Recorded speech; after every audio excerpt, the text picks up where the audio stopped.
মই বিটিআৰ যি চুক্তি সেই চুক্তিৰ এজন স্বাক্ষৰকাৰী হিচাপে নিখিল বড়ো ছাত্ৰ সন্থাৰ প্ৰাক্তন সাধাৰণ সম্পাদক হিচাপে মই তেখেতক ধন্যবাদ জ্ঞাপন কৰিব বিচাৰিছোঁ।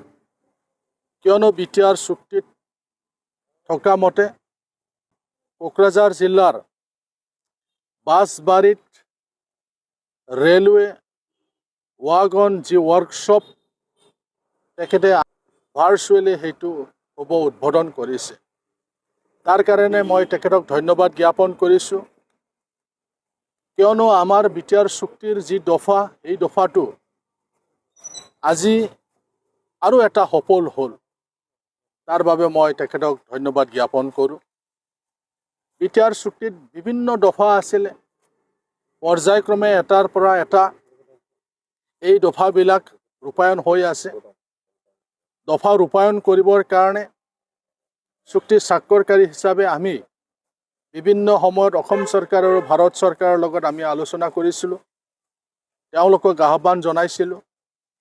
সেইমতে আমাৰ লোকসভাৰ সাংসদ, ৰাজ্যসভাৰ সাংসদ ক্ৰমানে জয়ন্ত বসুমতাৰী আৰু ৰণগীৰা নাৰ্জাৰী তেওঁলোকেও বিভিন্ন সময়ত ৰাজ্যসভা আৰু লোকসভাত বিটিআৰ চুক্তিৰ দফা ইমপ্লিমেণ্ট কৰিব লাগে বুলি তেওঁলোকেও কৈছিল। এইবাৰ আকৌ বেছি ভাল হ'ব। আমাৰ UPPL দলৰ সভাপতি প্ৰমোদ বড়ো চুক্তি স্বাক্ষৰকাৰী, অন্যতম চুক্তি স্বাক্ষৰকাৰী, তেখেতে যিহেতু ৰাজ্যসভাত সদস্য হিচাপে নিৰ্বাচিত হৈছে, গতিকে অনাগত দিনত বিটিআৰ চুক্তিৰ যি কিছু দফা আৰু ৰূপায়ণ হ'বলৈ বাকী আছে, এই দফাবিলাক যাতে অতি সোনকালে ৰূপায়ণ হয় তাৰ কাৰণে তেখেতেও কাম কৰি যাব। আমি আশা কৰিছোঁ ভাৰতৰ প্ৰধানমন্ত্ৰী ডাঙৰীয়াৰ ওচৰত অতি সোনকালে বাকী যি দফাবিলাক সেই দফাবিলাক যাতে ৰূপায়ণ হয়।